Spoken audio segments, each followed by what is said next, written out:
Dear audience, আসসালামু আলাইকুম। Welcome to learn with Ashik. আজকে আমরা প্রিপজিশনস এর খুব ইম্পর্টেন্ট একটা ক্লাস করব। আজকে আমরা যে টপিকস এর ক্লাস করব সেটা হচ্ছে the definitions of prepositions and its classifications. So ডেফিনেশনটা জানার আগে আমাদের যেটা জানা দরকার, প্রিপজিশনস এই শব্দটাকে ভাঙলে আমরা কি পাই? প্রিপজিশন শব্দটাকে ভাঙলে আমরা যেটা পাবো প্রি অ্যান্ড পজিশনস, যেখানে প্রি মানে পূর্বে আর পজিশন মানে অবস্থান। অর্থাৎ প্রিপজিশনস মানে হচ্ছে পূর্বে অবস্থান। এখন যদি আপনারা জানতে চান কার পূর্বে, প্রিপজিশনস বেসিক্যালি নাউন বা প্রোনাউনের পূর্বে বসে।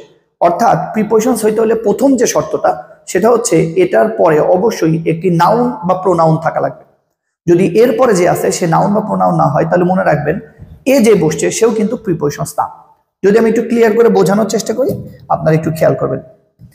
আমি যদি লিখি প্লিজ প্লিজ কাম ইন, এখানে যদি আমি কাউকে জিজ্ঞেস করি এখানে প্রিপজিশনস কোনটা, খালি চোখে বাংলাদেশের 99% স্টুডেন্ট বলবে ইন একটা প্রিপজিশনস। বাট খেয়াল করে দেখবেন আমরা কিন্তু প্রিপজিশনস এর ডেফিনেশনে পাচ্ছি প্রিপজিশনস মানে হচ্ছে পূর্বে অবস্থান। কার পূর্বে?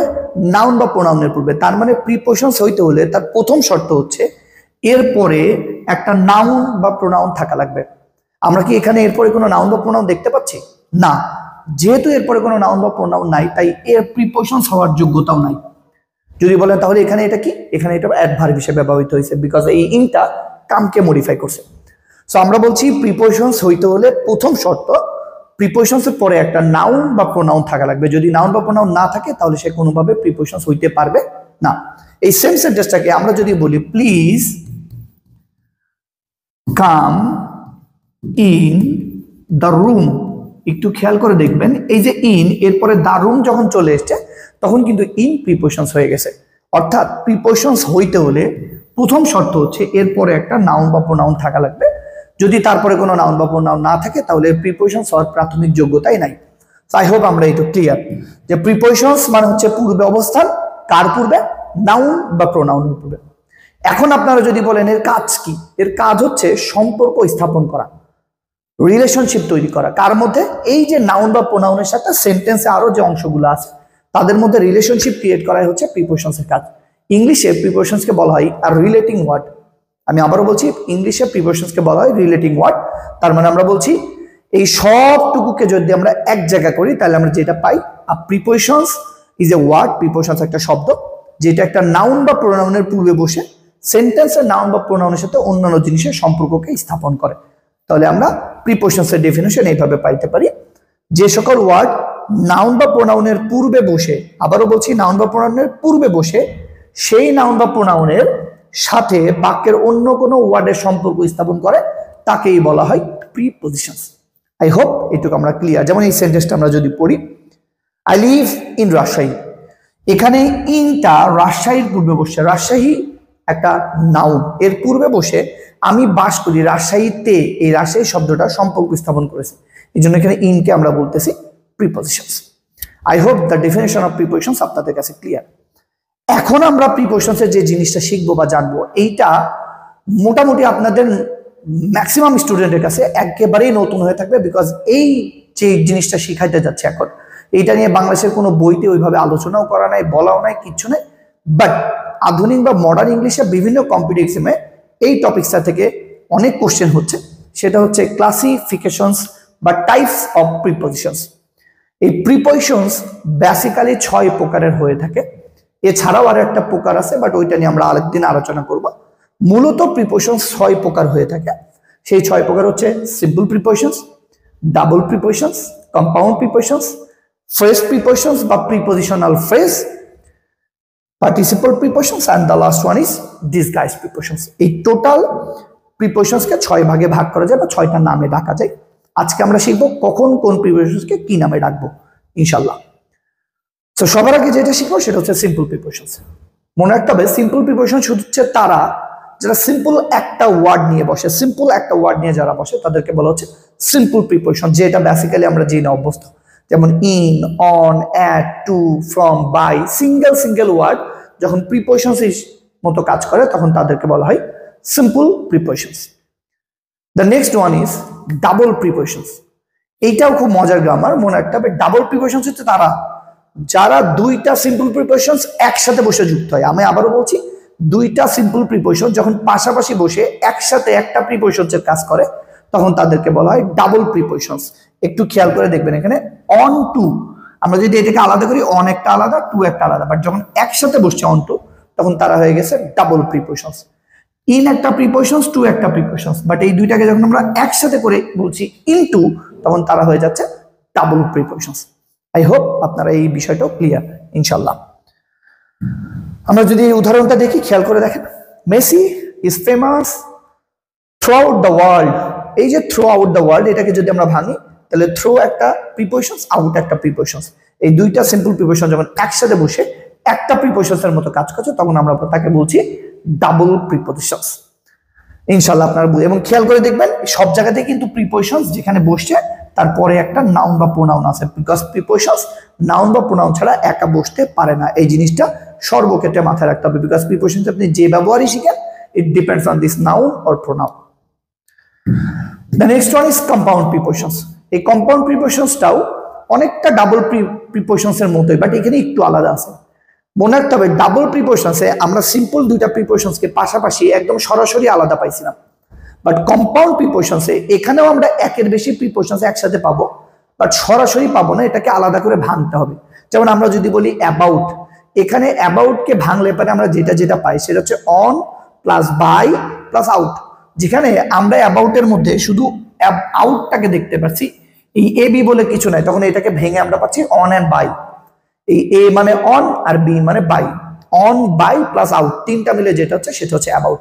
যদি আমরা সরাসরি পেয়ে যেতাম তাহলে ওটাকে বলতাম ডাবল, আর যেহেতু এটা সরাসরি না পেয়ে ভেঙে ভেঙে বানাচ্ছি তাই এটাকে আমরা বলছি কম্পাউন্ড প্রিপোজিশনস। আই হোপ আপনারা বুঝতে পারছেন। আর ম্যাক্সিমাম ক্ষেত্রে মনে রাখবেন কম্পাউন্ড প্রিপোজিশনসে প্রিপোজিশনস ছাড়া যে অংশগুলো থাকে বেসিক্যালি ওইগুলো নাউন হতে পারে, অ্যাডজেক্টিভ হতে পারে বা অ্যাডভার্ব হতে পারে। এক্ষেত্রে মূল প্রিপোজিশনস গুলা এই শব্দগুলার বা এই পার্টস অফ স্পিচগুলার প্রিফিক্স হিসেবে কাজ করে। আই হোপ এটাও clear. The next one is phrase prepositions. Phrase prepositions, phrase prepositions কারা? ফ্রেজ প্রিপোজিশনস হচ্ছে তারা যারা একটা ফ্রেজ আকারে বসে। ফ্রেজ মানে হচ্ছে শব্দগুচ্ছ, তার মানে এই প্রিপোজিশনসটা কখনো সিঙ্গেল একটা ওয়ার্ডে হইতে পারে না। এই প্রিপোজিশনস হচ্ছে তারাই যারা একসাথে অনেকগুলো ওয়ার্ড মিলে হবে, দুইটা তিনটা চারটা মিলেও হতে পারে। একের বেশি শব্দ, আমি আবার বলছি একের বেশি প্রিপোজিশনস নয়, কিন্তু একের বেশি শব্দ যখন একসাথে বসে একটা প্রিপোজিশনসের মতো কাজ করবে তখন আমরা তাকে বলবো ফ্রেজ প্রিপোজিশনস, বা এর আরো একটা নাম আছে প্রিপোজিশনাল ফ্রেজ। সেটা কেমন হতে পারে? যেমন in front of, according to, with a view to, in order to. আমরা অনেকে এগুলোর সাথে পরিচিত। এই যে ইন অর্ডার টু, তিনটা শব্দ মিলে একটা প্রিপোজিশনসের কাজ করছে, এদেরকে বলা হয় ফ্রেজ প্রিপোজিশনস বা প্রিপোজিশনাল ফ্রেজ। এই উদাহরণগুলো আপনারা একটু পড়লে সুন্দর করে ক্লিয়ার হয়ে যাবেন, আই হোপ ইনশাআল্লাহ। The next one is participle prepositions. This is very important because last 5 বছরে BCS এর কোশ্চেনে এই পার্টিসিপল প্রিপোজিশনস কে দুইবার চিনতে দিয়েছে। সো এটা ইউনিভার্সিটি অ্যাডমিশনও ফলো করতে পারে, আমরা একটু ভালো করে শিখব। পার্টিসিপল প্রিপোজিশনস হচ্ছে তারা যারা পার্টিসিপল থেকে জন্ম নিছে, অর্থাৎ ভার্বের যে পার্টিসিপল ফর্মটা আছে, প্রেজেন্ট পার্টিসিপল, পাস্ট পার্টিসিপল যে ফর্মগুলো আছে, অর্থাৎ ভার্বের সাথে আইএনজি অথবা ভার্বের ইডি, এই পার্টিসিপল ফর্মটা যখন একটা সেন্টেন্সে নাউন বা প্রোনাউনের পূর্বে বসে প্রিপোজিশনস এর মতো কাজ করে তখন তাদেরকে বলা হয় পার্টিসিপল প্রিপোজিশনস। আমি আবারও বলছি, পার্টিসিপল প্রিপোজিশনস হইতে হলে প্রথম শর্ত সেই শব্দটা পার্টিসিপল হওয়া লাগবে। পার্টিসিপল বলতে বোঝাচ্ছি ভার্বের থেকে জন্ম নেওয়া লাগবে, সেটা আইএনজি যুক্তও হতে পারে বা ইডিও হতে পারে। সর্বপ্রথম সেটা ভার্ব হইতে হবে, দেন সে ওই সেন্টেন্সে প্রিপোজিশনস এর মতো কাজ করবে। আর যখন পার্টিসিপল হয়ে প্রিপোজিশনস এর মতো কাজ করবে তখন তাদেরকে আমরা বলবো পার্টিসিপল প্রিপোজিশনস। আমরা একটু খেয়াল করে দেখতে পারি, কনসিডারিং দ্য কোয়ালিটি, একটু খেয়াল করবেন প্লিজ, কনসিডারিং দ্য কোয়ালিটি। এই যে কনসিডারিং, এই শব্দটা কিন্তু consider plus verb plus ING, তার মানে কনসিডারের সাথে আইএনজি যুক্ত করে হয়েছে। আর আমরা জানি ভার্বের সাথে আইএনজি যুক্ত করলে সেটা জিরান্ড হতে পারে, পার্টিসিপল হতে পারে। যেহেতু এখানে জিরান্ড না, তাই এটা হচ্ছে প্রেজেন্ট পার্টিসিপল। কিন্তু এই জায়গাতে এই প্রেজেন্ট পার্টিসিপলটা নাউনের পূর্বে বসছে, দ্য কোয়ালিটি। এই নাউনের পূর্বে বসে করছে কি, এই যে দ্য প্রাইস ইজ হাই, এই জিনিসটা রিলেশনশিপ স্থাপন করেছে। আর যেহেতু এই জায়গাতে কনসিডারিং শব্দটা এই নাউনের সাথে অন্যান্য ওয়ার্ডের সম্পর্ক স্থাপন করছে, তাই এ আর পার্টিসিপল নাই, এ হয়ে গেছে প্রিপোজিশনস। আর যেহেতু প্রিপোজিশনস তাই এর নাম ধরে ডাকা হচ্ছে পার্টিসিপল প্রিপজিশনস। আই হোপ আপনারা বুঝে গেছেন ইনশাআল্লাহ। একটু মনোযোগ দিয়ে খেয়াল করলে আপনারা বুঝে যাবেন, এটা নিয়ে কোনো প্রবলেম নেই। আমরা বলছি পার্টিসিপল, আবারও বলছি ভার্বের পার্টিসিপল ফর্ম যখন প্রিপজিশনস এর মতো কাজ করে তখনই শুধু আমরা তাকে নাম ধরে ডাকি পার্টিসিপল প্রিপজিশনস।